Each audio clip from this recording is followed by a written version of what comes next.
Media మిత్రులందరూ కూడా print and electronic media photo video జర్నలిస్టులు అందరికీ కూడా పేరు పేరు నమస్కారం. నిన్న మహబూబ్నగర్లో జరిగినటువంటి అంధులు వికలాంగుల కాలనీలో కూల్చివేత సంఘటన అనేది చాలా దురదృష్టకరం, చాలా బాధాకరం. మానవత్వం ఉన్నటువంటి ఏ ఒక్కరు కూడా చేయనటువంటి పని అది. ఈ సమాజంలో ఒక రోడ్డు దాటుతుంటే కూడా అందులో చాలామంది ఆపి రోడ్డు దాటిస్తారు. మొదలే కళ్ళు కనపట్లేదు, కాళ్ళు నడవడానికి లేదు, భార్యాభర్తలు కూడా వికలాంగులు ఉన్నారు, వాళ్ళ పుట్టిన పిల్లలు కూడా వికలాంగులు ఉన్నారు. ఎంత దయనీయమైనటువంటి పరిస్థితి అంటే ఆ కాలనీలో చూస్తే మామూలుగా ఉండి పోయి చూస్తే కూడా కళ్ళకి నీళ్ళు వస్తాయి. ఇద్దరు ముగ్గురు పిల్లలు, అమ్మాయిలు, ముగ్గురు అందులే వికలాంగులే. టోటల్గా ఆ కాలనీ వికలాంగులు, అందుల కాలనీ అని చెప్పి కూడా బోర్డు ఏర్పాటు చేయబడింది. అందుల కాలనీలో అర్ధరాత్రి 1 గంటకు 400 మంది పోలీసులని డిఎస్పీ స్థాయి అధికారులు పోయి వాళ్ళకు కనపడని కూడా కనపడరు, ఎవరని ఇట్లా గోడలు దేవులాడుతుంటే కూడా కనికరం లేకుండా చేతులు బట్టి ఈడ్చి బయటేసి చిన్నపిల్లలు ఏమవుతుందని అబ్బా అమ్మ అని ఏడుస్తుంటే కూడా కనికరం లేకుండా, బియ్యం పప్పులు ఉన్నాయి సార్, రేపు మేము తినక మాకు లేదు సార్, స్టవ్ బయట పెట్టుకుంటాం సార్ అంటే కూడా విననీయకుండా కూల్చివేస్తే వాళ్ళు గుండెలు బాదుకుంటూ రోధిస్తూ ఉన్నారు. వర్ణాతీతం వాళ్ళ బాధ. అసలు మీడియా వాళ్ళ బాధలు గిట్లా రియల్గా ఇట్లా ఇది చేస్తే అసలు ఈ భారతదేశంలో ఇట్లా జరుగుతుందా అని చెప్పి మన దేశానికే చెడ్డ పేరు వచ్చేది ప్రమాదం అది. ప్రపంచ దేశాలు ఇక్కడికి అనేక కంట్రీస్ వికలాంగుల గురించి, అంధుల గురించి, పేదవాళ్ళ గురించి, బలహీన వర్గాల గురించి, ఆహారం లేక వీక్ అయిన వాళ్ళ గురించి ఫుడ్డు రకరకాలు పంపిస్తారు, చలికి దుప్పట్లు పంపుతారు. ఇక్కడ రాత్రిపూట 1 గంటకు బయట పడేస్తే వాళ్ళు ఎట్లా పడుకుంటారు, రేపు వాళ్ళ భవిష్యత్తు ఏంది కూడా ఆలోచన చేయకుండా ఇంత దుర్మార్గానికి పాల్పడడం అనేది మేము ఇప్పటివరకు చిన్నగా ఉన్నప్పటి నుంచి ఇప్పుడు కూడా ఇక్కడ చూడలే. అసలు ఎందుకు ఆ కూల్చివేతలు? అవేమన్నా చెరువులు కట్టుకున్నారా, నలలు కట్టుకున్నారా? 10 కిలోమీటర్ల దారి పొడవునా కూడా ఎక్కడ చెరువు లేదు, కుంట లేదు, నాల లేదు. ప్రభుత్వం ఇచ్చినటువంటి, ఆనాడు కాంగ్రెస్ ప్రభుత్వం ఇచ్చినటువంటి ఈ పట్టాలు, కాంగ్రెస్ ప్రభుత్వం ఇచ్చినటువంటి పట్టాలు ఇవన్నీ కూడా 2007లో ఏ ప్రభుత్వం ఉంది, ఎవరి ప్రభుత్వం ఉంది? 2007లో కాంగ్రెస్ ప్రభుత్వం ఉన్నప్పుడే పట్టాలు ఇచ్చింది. టీఆర్ఎస్ ప్రభుత్వం వచ్చిన తర్వాత మిషన్ భగీరథ నీళ్ళు వేసింది, పట్టాలు ఇచ్చింది, అడవిలో కట్టుకున్నారు వాళ్ళు. కానీ 6 కిలోమీటర్లు నీళ్ళు తాగడానికి 6 కిలోమీటర్లు పోయి తెచ్చుకోవాలి, బిందె మీద బిద్ద పెట్టుకొని వచ్చి. కానీ అలాంటిది ఆ స్లమ్కు మంచినీళ్ళ మిషన్ భగీరథ లైన్ వేసి, లైటింగ్ స్ట్రీట్ లైట్లు స్తంభాలు వేసి, వాళ్ళకు water connection, current connection, street lights అవన్నీ శాంక్షన్ చేసి మేము చేసి, ప్లస్ 500 పెన్షన్ 4000 రూపాయలు చేసి వాళ్ళు హాయిగా తింటున్న తరుణంలో ఇలా వాళ్ళు ఎట్లా కట్టుకున్నా కూడా ఆలోచన చేయలేదు మీరు. నేను అడిగితే వాళ్ళకి మా ఇంట్లో 4 వికలాంగులమే, మా ఇంట్లో 4 అందులమే, 4కి కళ్ళు కనపడవు, ఆ 4 ఒక్కరికి పెన్షన్ తింటున్నాం, 4000 రూపాయల పెన్షన్ తిని ఆ 3 పెన్షన్తో చిట్టీలు వేసుకొని మేము ఇల్లు కట్టుకున్నాం సార్ అని ఏడుస్తున్నారు వాళ్ళు. 4 ఏళ్ళు పెన్షన్ డబ్బులతో ఇల్లు కట్టుకుంటే 4 ఏళ్ళ తర్వాత ఆ పైసలు వస్తే దానితో మేము మొన్న కట్టుకున్నాం సార్ అని చెప్తున్నారు. ఒక అతను ఏడ్చుకుంటూ రేపు పొద్దునే గృహప్రవేశం సార్, రీమోడల్ చేసుకున్న ఇంట్లో లోపల రీమోడల్ చేసుకొని మంచిగా నేను పొద్దునే గృహప్రవేశం చేస్తామనుకున్నా సార్, అంతకుముందు తడకలు ఉండే, ఆ తర్వాత రేకులు వేసుకున్నా, మొన్ననే చెత్త వేసుకున్నా సార్ నేను అని చెప్పిండు. ఇంకొక ఇంట్లో నా పుస్తకాలు ఉన్నాయి, పుస్తకాలు ఉన్నాయి, నేను తీసుకొస్తా అంకుల్ నాకంటే ఆ అమ్మాయికి కళ్ళు కనబడతలేవు, కళ్ళు కనబడతలేవు. అందురాలు ఆ లిపి ఉంటుంది, అందులో కూడా వాళ్ళు చదువుకునే లిపి పుస్తకాలు ఉంటాయి, బ్రెయిలీ బుక్స్. బ్రెయిలీ బుక్ ఉంది నాది, చదువుకునే పుస్తకం ఉంది, ఒకటే పుస్తకం ఉంది. అంకుల్ అంకుల్ అని ఏడిస్తే కూడా వినకుండా చేతి పట్టి గుంజి పడేసారట. ఒక వికలాంగుడు పిల్లవాడు, నేను పెయింట్ వేస్తా, పెయింట్ వేసినట్టున్నాయంటే కూడా చిన్న పిల్లోడు, 7వ తరగతి చదువుకున్న పిల్లోడు వదిలిపెట్టలే. ఇంకో అందురాలు, చిన్నదేవ స్వామి ఆశ్రమంలో ఉంటాం, నేను ఇద్దరం అక్కడే ఉంటాం. ఈరోజు వచ్చినాం, మా అమ్మ నాన్న ఎట్లా బతుకుతారని ఏడిస్తే కూడా ఈయన కూడా ఆడపిల్లలు 18-20 సంవత్సరాలు ఆడపిల్లలను చూడకుండా గుంజేసింది. అంటే దీన్ని ఏమి సాధించాలని, అసలు ఏంది, అది కోట్ల విలువైన భూమియా? అసలు మీరు ఇచ్చిన పట్టాలు నిజమైనవే కాదనుకుంటే ఈ పట్టాలను వెరిఫై చేయండి. ఈ పట్టాలు ఒకవేళ నిజమైన పట్టాలు కాకపోతే ఇచ్చిన వాళ్ళ మీద బాధ్యత తీసుకోండి, ఇచ్చిన వాళ్ళని బాధ్యత చేసి వాళ్ళను క్రిమినల్ యాక్షన్ తీసుకొని ఒకవేళ పట్టాలు నిజమైనవి కాకపోతే పేదవాళ్ళ కదా చూడండి, మీరు పట్టాలు ఇవ్వండి. కావాలంటే ఇందిరమ్మ కాలనీ పేరు పెట్టండి, ఇందిరమ్మ ఇండ్లని ఇవ్వండి, ఇందిరమ్మ ఫోటో పెట్టండి, అభ్యంతరం లేదు. ఇది కోట్ల విలువైన భూమి కాదు, కబ్జా చేసింది కాదు, చెరువులు లేవు, కుంటలు లేవు, నాలాలు లేవు. మీ ప్రతాపం అంతా కూడా కళ్ళు లేని వాళ్ళపైన. ఇంతమంది పోలీసా? విచిత్రం ఉంది. 400 మంది పోలీసు పోయినరంటే అందుల కాలనీకి, వాళ్ళకి మీరు పోలీసు వాళ్ళని కూడా తెలియదు, ఏం జరుగుతుందని తెలియదు.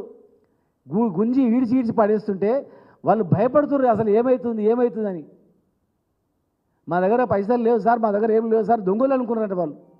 మా దగ్గర డబ్బులు లేవు సార్, మేము పేదోళ్ళం సార్, తీసుకపోండి సార్ ఏమైనా ఉంటే అని చెప్పి అరుస్తున్నట్టు వాళ్ళు. అందులో కాలనీలో మీరు ఒక్కరు పోయి కూల్చి అడిగేటోళ్ళు లేడా? మీరు 100 మంది పోలీసులు పోయి భయాకర పరిస్థితి పెట్టి. హైదరాబాద్లో పెద్దోళ్ళకేమో 30 రోజుల నోటీసులు ఇస్తారు. చెరువులలో కుంటలలో కడితే చెరువు పక్కనే నీళ్ళ పక్కనే కనపడుతుంటాయి. చెరువు పక్కనే నీళ్ళ కానుకొని ఇల్లు కట్టిన వాళ్ళకేమో 30 రోజుల సంజాసి నోటీస్ ఇస్తారు, 30 రోజులలో మీకు ఇవ్వాలని. కానీ వికలాంగులు, అందులు, పేదవాళ్ళు, అందులో అందరు ఎస్టీలు ఉన్నారు. పేదవాళ్ళకేమో వితౌట్ నోటీస్ ఇవ్వమని చట్టంలో ఎక్కడ ఉందని అడుగుతా ఉన్నాం మేము. నోటీస్ లేకుండా కూల్చమని ఎక్కడైనా ఉందా?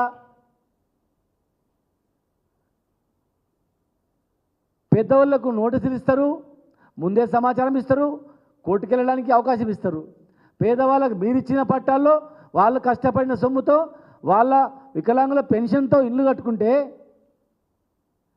అందరూ అన్ని వర్గాల వాళ్ళు ఉన్నారు. బీసీలు, ఓసీలు, ఎస్సీలు, ఎస్టీలు, పేదవాళ్ళు మొత్తం వికలాంగులు మొత్తం ఉన్నారు. వాళ్ళకు కులం లేదు, మతం లేదు, మైనార్టీలు అందరూ ఉన్నారు. సమాజంలో సరైనటువంటి గౌరవం లేదు వాళ్ళకు పాపం. అందుకే మనం అందరం ఒకటే దగ్గర ఉందని ఒకటే దగ్గర ఉన్నారు వాళ్ళు. ప్రపంచంలో చాలా దేశాల్లో అలాంటి వాళ్ళ పట్ల ప్రేమ చూపించి ఫ్రీగా అన్నీ కట్టిస్తారు, కాలనీలు కట్టిస్తారు. మేము కూడా అందుకే వాళ్ళు ఒకరి మీద ఆధారపడి బతకొద్దు, స్వతంత్రంగా బతకాలి అని చెప్పి 4000 పెన్షన్ చేసింది. అందుకే కేసీఆర్ గారు మీరు 6000 చేస్తామన్నారు. 6000 చేసేది లేదు. ఉన్న ఇండ్లు కట్టుకొని ఆ పెన్షన్తో కట్టిన ఇళ్ళను గులగొట్టడం అనేది అసలు ఏమనిపించట్లేదా? మళ్ళీ రేపు వస్తాం, మిగిలిన ఇల్లు గులగొడతాం. మొత్తం అది ఎంత ఉందండి? టోటల్గా ఉండేది ఒక 3-4 ఎకరాలు ఉండదు. 3-4 ఎకరాల్లో ఇండ్లు కట్టుకున్న 50%, మధ్యలో మామూలు కట్టుకున్నారు. వీళ్ళు మామూలుగా కట్టుకున్న వాళ్ళందరూ గులగొట్టేసిండ్రు, చెత్త వేసిన వాళ్ళు గులగొట్టేసిండ్రు. మిగతా వాళ్ళే రేపు వచ్చి గులగొడతామన్నారంట. మేము పోయినప్పుడు నిద్ర రాదు, తినలేదు ఉదయం నుంచి, రాత్రి వచ్చి గులగొడితే ఎట్లా, మమ్మల్ని ఎవడు అడుగుతాడని ఉదయం నుంచి సాయంత్రం వరకు తినకుండా వణుక్కుంటా ఉన్నారు. మనం ఎక్కడ ఉన్నాం? మనం తెచ్చుకున్న తెలంగాణ దీని గురించేనా? మనం తెచ్చుకున్న తెలంగాణ ఈ పేదవాళ్ళపైన జులుం చేయడానికా? మనం తెచ్చుకున్న తెలంగాణలో ఇలాంటి బలహీనంగా ఉన్నటువంటి వాళ్ళపైన ప్రతాపం చూపడానిక? ఈ పేదవాళ్ళకు పంచడానికే కదా ప్రభుత్వ భూములు ఉన్నది. వాళ్ళు బట్టలు చీరలు సరిగా లేవు, జాకెట్లు సరిగా లేవు, చినిగిపోయిన జాకెట్లతో చినిగిపోయిన చీరలతో 3-4 ఫీట్లు ఉన్నారు కొంతమంది. 3-4 ఫీట్లు చిన్న పొట్టిగా ఉన్నారు. 3 ఫీట్లే ఉన్నారు. 3 ఫీట్లు 3.5 ఫీట్లు ఉన్నారు. 3-3.5 ఫీట్లు ఉన్నటువంటి ఆ వికలాంగులను మీరు గల్లబట్టి గుంజడానికి ఎట్లా చేతులు వచ్చినాయి? అది కాల్ చేసిన భూమి ఏం చేస్తారు? నెత్తిన కొట్టుకుంటారా? చస్తారా? ఆ భూమితో మీకు ఏమొస్తుంది? ప్రభుత్వం నడుస్తుందా? కోట్లాది విలువైన భూమి అది. ప్రత్యామ్నాయం చూపకుండా వాళ్ళ ఇళ్లను వాళ్ళు కాల్ చేయించడంలో అడిటోడు ఎవరు లేడనా? ప్రభుత్వ భూములు పేదలకి పంచుతామన్నారు, ఇల్లు కట్టిస్తామన్నారు. ఎన్ని ఇళ్ళు కట్టించారో తెలియదు, కానీ ఎన్ని ఇళ్ళు కూలగొడుతున్నారో లెక్కేసుకోండి. ఏ చెరువుల కాడుకు పోయినా కానీ మీరు పేదోళ్ళకి కూలగొడుతున్నారు, పెద్దలకు నోటీస్ ఇస్తున్నారు. పేదోళ్ళకు ఒక న్యాయం, పెద్దోళ్ళకు ఒక న్యాయమా? బీదవాళ్ళకు ఒక న్యాయం, ధనవంతులకు ఒక న్యాయమా? చట్టం తీసుకురండి. ధనవంతులకు ఒక చట్టం తీసుకురండి, పేదవాళ్ళకు ఒక చట్టం తీసుకురండి. చేయండి, ఆ పని చేయనప్పుడు చట్టాన్ని సవరించండి, చేయండి. అప్పుడు ప్రజలు తెలుసుకుంటారు ఎటువైపునని. ఆ పేదవాళ్ళు ఓటు వేస్తేనే ప్రభుత్వం వచ్చింది, ఆ పేదవాళ్ళు ఓటు వేస్తేనే అధికారంలోకి వచ్చింది. ఆ పేదవాళ్ళు మోసపోయే ఇవాళ అధికారంలోకి రావడం జరిగింది. ఇన్ని పనులు చేస్తాం, ఇంత పెన్షన్లు పెంచుతాం, ప్రతి మహిళకు పెన్షన్ ఇస్తాం, మీ బతుకులు ఇంకా బ్రహ్మాండంగా అయితే అంటేనే వాళ్ళు ఓటేసిండ్రు. 500 పెన్షన్ 4,000 చేస్తే మీరు 4,000 6,000 చేస్తా అంటే నమ్మిరు వాళ్ళు. ఆ పెన్షన్ డబ్బులతో కట్టి ఇల్లు కూల్ చేస్తారా? పేదోళ్ళు తెలంగాణలో బతకొద్దా? పేదోళ్ళు తెలంగాణలో జీవించొద్దా? వికలాంగులు అందులు ఇల్లు కట్టుకొని ఉండొద్దా? సొంతంలో గుడిలో ఉండొద్దా? చాలామంది గుడ్డి వాళ్ళు ట్రైన్లలో వెనకటికి బస్టాండ్లో అడుక్కొని తినేవాళ్ళు చాలామంది కనిపించేది. ఈ 4,000 పెన్షన్ వచ్చిన తర్వాత మొత్తం బంద్ అయిపోయారు. 4,000 పెన్షన్ వచ్చిన తర్వాత ఎవరు అడుక్కోవట్లేదు. 4,000 పెన్షన్తో 3 పూటలు కడుపుండా అన్నం పెట్టిండ్రు అని చెప్పి సంతోషంగా ఉన్నారు. కానీ అర్ధరాత్రి వచ్చి మీరు కాల్ చేయించడం ఇంతవరకు సమంజసం. దీన్ని అన్ని రాజకీయ పార్టీలు మానవీయ కోణంలో స్పందించాలి. దయచేసి మానవీయ కోణంలో మీడియా కూడా స్పందించాలి. దీనికి రాజకీయాలు అంటగట్టొద్దు. నేను ఒక రాజకీయ పార్టీలో ఉండొచ్చు కాక, కానీ నేను ఒక రాజకీయ కోణంలో మాట్లాడట్లేదు. మేము ఒక రాజకీయ కోణంలో వాళ్లకు సాయం చేయలేదు. నాటి ప్రభుత్వంలో మా పార్టీ వాళ్ళకి కార్యకర్తలకి పెన్షన్ ఇవ్వాలి, కార్యకర్తలకి ఇంటి వాళ్ళు అనలే. నిష్పక్షపాతంగా ప్రతి ఒక్క అర్హులకు పెన్షన్లు ఇచ్చినాం మేము. ప్రతి ఒక్క వికలాంగుడా కాదా చూసి వాళ్ళకి పెన్షన్ ఇచ్చినాం మేము. కనుక అన్ని రాజకీయ పార్టీలు ఉన్నటువంటి వాళ్ళు మానవీయ కోణంలో ఆలోచించి మా డిమాండ్ వెంటనే అక్కడనే వీళ్ళకు పక్కా ఇల్లు కట్టియాలి. భవిష్యత్తులో తెలంగాణ రాష్ట్రంలో ఎక్కడ కూడా పేదవాళ్ళపైన ఇలాంటి జులుం జరగకుండా మాట ఇవ్వాలి. ఒకవేళ తెలియని పరిస్థితులలో పెద్ద పెద్ద వాళ్ళు చెరువులో పెద్ద పెద్ద ఇల్లు కట్టుకుంటే తెలియక ఆ చెరువులో ఎవడన్నా చిన్న చిన్న గుడిసెలో ఇల్లు వేసుకుంటే వాళ్లకు మీరు ఇందిరమ్మ ఇల్లు కట్టించి ప్రత్యామ్నాయం ఏర్పాటు చేయను, కానీ రోడ్డు మీద పడేసి వాళ్ళను పూర్తిగా అడుక్కునే స్థాయికి మీరు చేయకండి. చెరువులలో కొట్టిన వాళ్ళని వదిలిపెట్టి ఆ చెరువు లేదు కుంట లేని దగ్గర మహబూబ్నగర్లో పాలమూరు జిల్లాలో మా పాలమూరులో ఉన్నటువంటి అందులపైన నా మీ ప్రతాపం. దయచేసి న్యాయస్థానాలు కూడా మాకు చాలా గౌరవం. న్యాయస్థానాలు అంటే న్యాయస్థానాలు కూడా సుమోటగా స్వీకరించి దీనిపైన విచారణ చేపట్టాలా. లోకాయుక్త లోకాయుక్త ఉంది, వాళ్ళు కూడా లోకాయుక్త కూడా సుమోటగా తీసుకొని దీనిపైన విచారణ జరిపించాలా. అందులో ఎస్సీలు ఉన్నారు, ఎస్సీ కమిషన్ కూడా విచారణ జరిపించాలా. ఎస్టీలు ఉన్నారు, ఎస్టీ కమిషన్ కూడా విచారణ జరిపించాలా. మానవ హక్కుల సంఘం ఉంది, అందరికీ సంబంధించినటువంటిది, అన్ని కులాలకు వర్గాలకు. మానవ హక్కుల సంఘం కూడా, హ్యూమన్ రైట్స్ కూడా స్పందించాలా. నేషనల్ హ్యూమన్ రైట్స్ కూడా దయచేసి మీడియా మిత్రులకు ఎవరికైనా తెలిస్తే ఈ విజువల్స్ అన్నీ కూడా నేషనల్ హ్యూమన్ రైట్స్ పంపించి ఎవరైనా పుణ్యాత్ముడు నేషనల్ హ్యూమన్ రైట్స్లో కేసు చేయించి నేషనల్ హ్యూమన్ రైట్స్ నుంచి ఇక్కడ పంపించి చేసినట్లయితే మీ భార్య పిల్లలు కూడా పుణ్యం వస్తుంది. భవిష్యత్తులో అందుల దగ్గర కానీ వికలాంగుల దగ్గర కానీ పేదవాళ్ళ దగ్గర కానీ ఎవరైనా పోతే వాళ్ళు సర్వనాశనం అయిపోతారు, అలా భవిష్యత్తు ఖరాబ్ అయిపోతుందిరా, వాళ్ళ దగ్గరకు పోవద్దు అని భయపడే స్థాయిలో ఒళ్ళు జిగురుపడే స్థాయిలో చర్యలు ఉండాలి. యువకులు కానీ మేధావులు కూడా వాటిపై స్పందించి వాటిపైన సీరియస్ యాక్షన్ ఉండాలి. నేషనల్ హ్యూమన్ రైట్స్తో పాటు నేషనల్ విజిలెన్స్ కమిషన్ ఉంటుంది. దయచేసి పై స్థాయి అధికారులను విచారించడానికి నేషనల్ విజిలెన్స్ కమిషన్ ఉంటుంది. అక్కడ కూడా మీరు పంపించి అక్కడ నుంచి సుబోట కేసు స్వీకరించి ఈ మహబూబ్ నగర్కి వచ్చి పాలమూరులో జరిగినటువంటి ఈ దుర్మార్గాన్ని ప్రజలకు తెలియజేయాలి. ఒక చిన్న సంఘటన ఎక్కడో జరిగితే ప్రపంచం స్పందిస్తుంది, దేశం స్పందిస్తుంది. ఇలా దాదాపు ఒక 200 మంది అందులు వికలాంగులు, చిన్న చిన్న పిల్లలు సరైన బట్టలు లేక, వస్త్రాలు లేక, తిండి లేక వర్షానికి తడిసి అంటుంటే మరి దానికి మీకు ఎవరికైనా ఏమనిపిస్తలేదా? దయచేసి అందరూ సందర్శించండి. మేము అన్న దానిలో ఏదైనా వాస్తవమో కాదంటే అప్పుడు మమ్మల్ని అడగండి. మీరు స్వయంగా చాలా చిన్న చిన్న యూట్యూబ్ ఛానళ్ళు, పెద్ద ఛానల్ ఉన్నాయి. అన్నిటికన్నా బ్రహ్మాండంగా ప్రజలలో తీసుకుపోయేటువంటిది నిష్పక్షపాతంగా ఎవరికి భయపడకుండా, అదరకుండా, భయపడకుండా ధైర్యంగా యూట్యూబ్ ఛానల్ ద్వారా మీరు ఎంతో సాహసం చేస్తూ ప్రజల దృష్టికి తీసుకొస్తున్నారు, ప్రభుత్వం దృష్టికి తీసుకొస్తూ ఉన్నారు. మరి మీరు కూడా ధైర్యంగా ఇలాంటి మంచి పనిని స్వీకరించి ఈ దుర్మార్గాన్ని పారదోలడానికి, అంతం చేయడానికి, కూకటి వేలుతో పీకేయడానికి ఇలాంటి వాళ్ళ దగ్గరికి పోవాలన్నా, ఏ రాజకీయ నాయకుడు పోవాలన్నా, దళారి పోవాలన్నా, ఏదైనా అధికారి పోవాలన్నా మాకు ఇంకా భవిష్యత్తు ఉండదు, రాజకీయ భవిష్యత్తు ఉండదు. రాజకీయ నాయకులైతే, ఉద్యోగులైతే ఇంకా మాకు భవిష్యత్తు ఉండదు. ఎవరికి కూడా దళారైతే మాకు భవిష్యత్తు ఉండదు, సర్వనాశనం అయ్యే పరిస్థితి వస్తుందని చెప్పేటట్టు చేయాలి. ఇది లాస్ట్ కావాలి, మహబూబ్ నగర్ది, పాలమూరుది లాస్ట్ కావాలి. ఇది భవిష్యత్తులో ఎక్కడ కూడా పేదవాళ్ళకు కూడా కావద్దని మీ అందరికీ, మీడియా సంస్థలకు అందరికీ కూడా స్పందించే మనస్తత్వం ఉన్నటువంటి మా అన్నదమ్ములకు, మక్క జిల్లాలో కూడా మీ అందరు కూడా చేతులెత్తి మీకు అందరికీ కూడా నేను నమస్కారం చేస్తున్నా.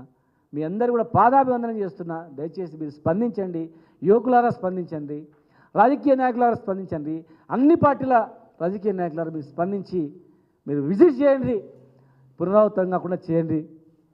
చీఫ్ సెక్రటరీ గారు కూడా మరి కనిపిస్తలేదా? ఇన్ని విజువల్స్ వస్తున్నాయి, ఇంత అవుతుంది. మరి మీరు కూడా స్వయంగా మీరు కూడా వెళ్ళి చూడండి. మీరు కూడా వెళ్ళి చూసి ఎక్కడ జరిగింది, ముఖ్యమంత్రి గారి సొంత జిల్లాలో జరిగిందంటే మరి ప్రభుత్వానికి కూడా మీకు చెడ్డ పేరు రాదా? అది ఎవరి పాత్ర ఉంది బహిర్గతం చేయండి. తప్పు లోపులు పక్కకు పెట్టండి. ఇది కరెక్ట్ ఉందా, తప్పు ఉందా, కాదు, పేదోడా కాదా, అందుడా కాదా, ఆ అందులోకి వచ్చేటువంటి పెన్షన్తోనే కట్టుకున్నారా లేదా, తినే తిండి, అక్కడ ఉండే నివాసం, వాళ్ళకు ఓన్లీ పెన్షన్ తప్ప ఒకటి మార్గం లేదా, ఉందా లేదా చూడండి. దానిలో ఏమన్నా ఒకటో రెండో తప్పు ఉంటే సరి చేసి మీరు పట్టలేవండి, కానీ కూల్చేసి మీ ప్రతాపం వాళ్ళ మీద చూపిస్తారా? వాళ్ళ మీద ప్రతాపం చూపిస్తే మీ మీద కూడా ప్రతాపం చూపించే పరిస్థితి, పేదలు తిరగబడే పరిస్థితి కూడా వస్తుంది, గుర్తుపెట్టుకోండి. కనుక దయచేసి మళ్ళొకసారి అందరూ రిక్వెస్ట్ చేస్తున్నా, ఇది పునరావృతం కాకుండా ఉండడానికి కూడా ఒక టీమ్గా మీరు ఏర్పడి ఏం చేస్తే ఈ పేద ప్రజల పక్షాన బాగుంటుంది అని చెప్పి ఆలోచన చేయండి. అన్నిటికీ తెలంగాణ ఆదర్శం, ఉద్యమాలకు ఆదర్శం, త్యాగాలకు ఆదర్శం, అభివృద్ధికి ఆదర్శం, రాష్ట్ర సాధనకు ఆదర్శం. మరి అలా పేదవాళ్ళ పట్ల, దేశంలో ఉన్నటువంటి వికలాంగుల అందుల పట్ల కూడా తెలంగాణ రాష్ట్రం అవలంబిస్తున్న తీరుని మనం కూడా చేయాలని రీతిలో చేయాలని చెప్పి మరొకసారి మీ అందరికి కూడా రిక్వెస్ట్ చేస్తూ థ్యాంక్ యూ. ఒకవేళ సుమోటోగా ఎవరైనా స్వీకరించకపోయినా మేము యాక్షన్ తీసుకోవడానికి మా అడ్వకేట్ల బృందంతో మేము యాక్షన్ రెడీ చేస్తాం. ఇమ్మీడియట్గా అతి తొందరలో ప్రభుత్వం నుంచి అక్కడ బృందం ఏర్పాటై కట్టిన ఇండ్లను యాజిటీస్గా వాళ్ళు కట్టించి, కూల్చిన ఇండ్లు యాజిటీస్గా వాళ్ళ పక్కా ఇల్లు మీరు కట్టికపోయినా యాజిటీస్గా వాళ్ళకు హ్యాండ్ ఓవర్ చేయాలి. వాళ్ళ బతుకులు వాళ్ళు బతుకుతారు. మీరు ఏ కొత్త సాయం అవసరం లేదు, మీరు ఏమి ఇవ్వాల్సిన అవసరం లేదు. మీరు ఇవ్వాల్సింది యాజిటీస్గా వాళ్ళకి ఇవ్వండి, వాళ్ళ బతుకులు వాళ్ళు బతుకుతారు. మేము మిగతా సామాజిక స్పృహ ఉన్నటువంటి యువకులు వాళ్ళపైన ఆలోచన చేసి వాళ్ళకి ఏం కావాలో చేస్తారు ఖచ్చితంగా కూడా. లక్షల మంది వలసపోయిన జిల్లా అది. ఈ 10 ఏళ్లలో ఏదో కన్నా కష్టాలు పడి హాస్పిటల్స్, స్కూళ్ళు, కాలేజీలు, ఇండస్ట్రీస్ తెచ్చుకొని ఇరిగేషన్ ప్రాజెక్ట్ తెచ్చుకొని బతుకుతున్నాం. మరి ఈ బతుకుదామనే రోజుల్లోనే 9 నెలల్లో ఏదో మంచి జరుగుతుంటే 9 నెలల్లో గీ మంచి జరగడమా? మార్పు అంటే పేదల ఇల్లు కూలగొట్టి మార్పా? అందులో ఇల్లు కూలగొట్టడం మార్పా? బడుగు బలహీన వర్గాలను అనగదొక్కడం మార్పా? వికలాంగులను రాత్రి గుంజి బయటపడేయడం మార్పా? ఈ మార్పు ఏం సాధిస్తారు? ఆ ఇండ్లు, ఆ 100 ఇండ్లు కూలగొట్టి మీకు ఏమొస్తుంది? ప్రభుత్వానికి ఏమొస్తుంది? ఏం ఆదాయం వస్తుంది చెప్పండి? మీకు ఆదాయం వస్తుంది అంటే ఇంత నష్టం అంటే మేమే అడుక్కొచ్చైనా మీకు ఇస్తాం. ఇల్లు తిరిగి మహబూబ్నగర్లో ఇల్లు తిరిగి బిచ్చాటన చేసినా సరే అడుక్కొచ్చైనా మీకు కడతాం. ఇంత డబ్బులు అవుతాయి, ఇంత ప్రజాధనము, ఇంత మార్కెట్ వాల్యూ ఉందంటే చెప్పండి, అడుక్కొచ్చైనా మీకు ఆ పైసలు ఇస్తాం. కానీ దయచేసి ఆ పని మాత్రం చేయకండి. ఇది చివరిది ఉండాలి. ఇది తెలంగాణ మహబూబ్నగర్ కాదు, తెలంగాణలో ఎక్కడ జరిగినా మేము వస్తుంది. ఇలాంటిది పేదల ఇల్లు ఎవరు కూలగొట్టినా ఎవరు కూలగొట్టినా వాడిని వదిలిపెట్టాం. అధికారి కావచ్చు, దళారి కావచ్చు, రాజకీయ నాయకుడు ఎవరు కావచ్చు, పేదల ఇళ్ళ జోలికి ఎవడొచ్చినా ఊరుకోం, అందులో జోలికి ఎవరొచ్చినా ఊరుకోం, వికలాంగుల జోలికి ఎవరొచ్చినా ఊరుకోం. మాకు కులం మతం లేదు. తెలంగాణలో సంబంధ వర్గాలు కొట్లాడితే తెచ్చుకున్నాం తెలంగాణ. మేము తెచ్చుకున్న తెలంగాణలో ఏ ఒక్క పేదోడు చనిపోదు, ఏ ఒక్క పేదోడు కన్నీట్లా కార్చొద్దని తెచ్చుకున్నాం. మోసిన వాడికి కావడి మోసిన వాడికే కావడి బరువు తెలుస్తుంది, మోయిన వాళ్ళకి తెలియదు. ఆకలి అయినోనికి ఆకలి బాధ తెలుస్తుంది, నిండుకు రోజు ఫుల్లు తినడానికి తెలియదు. ఎన్నో కష్టాలతో ఎన్నో బాధలతో తెచ్చుకున్నాం. కనుక దయచేసి దీన్ని ఒక మానవీయ కోణంలో ఆలోచన చేసి పక్కా మోడల్ కాలనీగా ఒక కాలనీ గులగొట్టిన తర్వాత బ్రహ్మాండంగా మోడల్ కాలనీ కట్టించిండ్రు.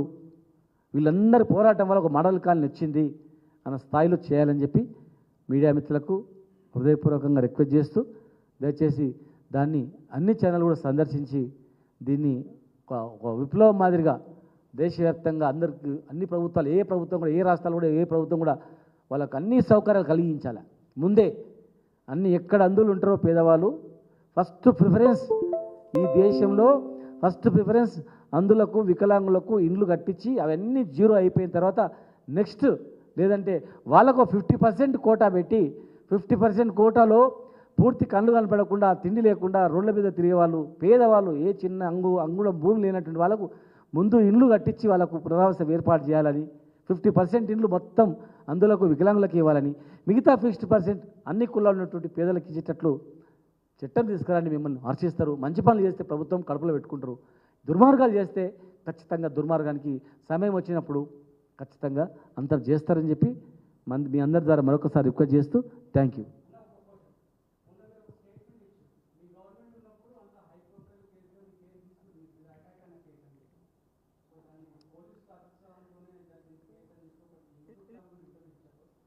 ఎదుడు బాబు, నేను చెప్పింది తలా తోక అంటగట్టి ఏదో చెప్పిండు ఆయన. తలా తోక అంటగట్టి ఏదో మాట్లాడిండు ఆయన. నేను కాంప్లైంట్ కాదు, నేను ఆ కేసులో కాంప్లైంట్ ఇవ్వలేదు, ప్లస్ నా దగ్గర పోలీస్ డిపార్ట్మెంట్ స్టేట్మెంట్ కూడా తీసుకోలేదు. నేను కాంప్లైంట్ కాదు, స్టేట్మెంట్ తీసుకోలేదు. పోలీస్ వ్యవస్థ ఉన్నది ఎందుకు? ఇంటెలిజెన్స్ వ్యవస్థ. వాళ్ళకి ఏ ఇంటెలిజెన్స్ ద్వారా ఏదాని సమాచారం వచ్చిందో తెలియదు. ఆ సమాచారాన్ని బట్టి ఆ ఇంటెలిజెన్స్ వ్యవస్థ, పోలీస్ వ్యవస్థ పనిచేస్తుంది. నేను కాంప్లైంట్ ఇచ్చింటేనేమో నన్ను అడగాలి, లేదు నా దగ్గర వాళ్ళు స్టేట్మెంట్ తీసుకుంటే ఎవిడెన్స్ తీసుకుంటేనేమో నువ్వు ఏమి ఎవిడెన్స్ ఇచ్చినావు అడగాల. నాకు కాంప్లైంట్ ఎవిడెన్స్ కాదు, వాళ్ళు చేసే పని వాళ్ళు చేసి ఉండొచ్చు. నా అభిప్రాయం అంటే, అరే నా మీద నేను ఎవరికి అందరికీ మంచి పనులు చేసినా చెడు చేయకపోవచ్చు, నేను ఎవరికి పాపం చేయలేదు, ఎవరికి ఇది చేయలేదు, అంతా నేను అందరు సాయం చేస్తూ వచ్చిన, మహబూబ్నగర్లో ఎంతో డెవలప్ చేస్తూ వచ్చిన పేదవాళ్ళకు అన్ని రకాలుగా. కరోనా సమయంలో కూడా డాక్టర్లు నీకు అటాక్ అయితే అంటే కూడా నేను సాగు కూడా భయపడకుండా 2 ఏళ్ళు ప్రజలను కాపాడిన. తెలంగాణ ఉద్యమంలో కూడా ఉద్యోగం పోతే పోనని చెప్పి చేసిన. నిన్ను సుఫారు చేసిండ్రు ఆంధ్రాకు సంబంధించిన వ్యక్తులు తెలంగాణ ఉద్యమాన్ని అణచివేయడానికి అని అంటే కూడా అప్పుడు కూడా భయపడకుండా తెలంగాణ ఉద్యమంలో తెలుసు, ఇక్కడ చాలామంది ఉద్యమకారులు కూడా ఉన్నారు. కనుక నేను అందరికీ మేలు చేసిన, కీడు చేయలేదు, నాకు అట్లా జరగకపోవచ్చు అని చెప్పిన. నేను చెప్పిన దానిలో అన్ని అతికిచ్చి కొంత నేను చెప్పిన మంచి మాటలు చెప్పకుండా, ఈ మాటలు చెప్పకుండా ఆ మాటలు చెప్పేది గందరగోళం చేసిండ్రు. దానిలో ఏమైనా అడగాల్సుకుంటే పోలీస్ డిపార్ట్మెంట్ని అడగండి. ఒక పోలీస్ డిపార్ట్మెంట్ ఒక ఇంటెలిజెన్స్ ఉంటుందంటే ఆ ఇంటెలిజెన్స్ వ్యవస్థ ఎందుకు ఉంటుంది? వాళ్ళకి ఎక్కడెక్కడ ఏ సమాచారం వస్తుందో బహిరంగంగా చెప్పరు వాళ్ళు. వాళ్ళు ఏదో చేసిండొచ్చు కాక, వాళ్ళు చేసింది పోలీసు వాళ్ళు ఎవిడెన్స్ ఏముందో కోర్టులో సమర్పిస్తారు. అది కోర్టులో ఉంది కనుక ఆ కోర్టులో ఉన్న అంశాన్ని ఏమేమి జరిగింది అని నాకు తెలియదు. నన్ను ఎవిడెన్స్ అడిగినా నేను చెప్తుంటే పోలీస్ డిపార్ట్మెంట్, నేను కంప్లైంట్ ఇచ్చినా అది చెప్తుంటే, రెండు చేయండి అని అడిగిండు. నా వ్యక్తిగత అభిప్రాయంగా నేను ఎవరికి ఏం ద్రోహం చేయలేదు కనుక నా మీద ఏం లేకపోవచ్చు అని చెప్తూ ఇవన్నీ చెప్పిన. ఈ విషయాలన్నీ పక్కకు పెట్టి కొన్ని విషయాలే ఆయన కట్ చేసి అతికిచ్చి చెప్పిండు. అది నా అభిప్రాయం చెప్పిన, నన్ను అట్లా ఎవరు చేయకపోవచ్చు అని చెప్పిన. డిపార్ట్మెంట్ ఏం చేసింది అనేది డిపార్ట్మెంట్ చూసుకుంటారు కదా. దేశంలో రాష్ట్రంలో దేశాన్ని కాపాడడానికి ఒక ఇంటెలిజెన్స్ వ్యవస్థ ఉంటుంది. వాళ్ళకు వచ్చిన ఎవిడెన్స్ ఏంటంటే వాళ్ళకు భద్రపరుస్తారు, కోర్టుకు సమర్పిస్తారు. కోర్టులో ఛార్జ్ షీట్ వేసిన తర్వాత ఏమైనా ఉంటే దాన్ని చూసి ఏమైనా చెప్పగలుగుతాము. కోర్టులో ఉన్న మ్యాటర్ నేను చెప్పలేను, డిపార్ట్మెంట్లో ఉన్న మ్యాటర్ నేను చెప్పలేను. కంప్లైంట్ కాదు, నన్ను ఎవిడెన్స్ తీసుకోలేదు, నేను ఎవరికి అన్యాయం చేయలేదు కనుక చేయకపోవచ్చు అని అన్నా నేను. కనుక అది ఏందనేది డిపార్ట్మెంట్ వాళ్ళు అడిగితే వాళ్ళ దగ్గర ఉంటుంది సమాచారం. డిపార్ట్మెంట్ ఉన్నది దాని గురించి కదా. కనుక దానిలో ఎందుకు దాని మీద క్వశ్చన్ కాదు ఇక్కడ. దాని మీద ఇప్పుడే ఎవరో రకరకాలుగా నడుపుతూ ఉన్నది. నేనేం అనట్లేదు. ఎందుకంటే సరే ఎందుకు ఉట్టిగా మాట్లాడితే మొత్తం మాట్లాడిన సారాంశం మొత్తం మాట్లాడకుండా ఇవి చేస్తారు, అవి చేస్తారు. వాళ్ళకున్న సమాచారం ఎందుకు తెలియదు. నేను వాళ్ళందరూ కూడా నాకు మెయిల్ చేస్తారు, వాళ్ళు ఉండొచ్చు అని చెప్పిన. నేను వాళ్ళకి చేయకపోతే చెప్పిన అంతే. వాళ్ళ సమాచారం ఏముందంటే వాళ్ళకి తెలుస్తుంది. ఎవరికి అన్యాయం చేయలేదు కనుక అంత పని చేయకపోవచ్చు అని చెప్పిన. కనుక దాన్ని కోర్టులో వ్యవహారాన్ని నేను మాట్లాడలేను, చెప్పలేదు. అది వాళ్ళని అడగండి ఏందనేది వాళ్ళు చెప్తారు. అది థ్యాంక్ యూ.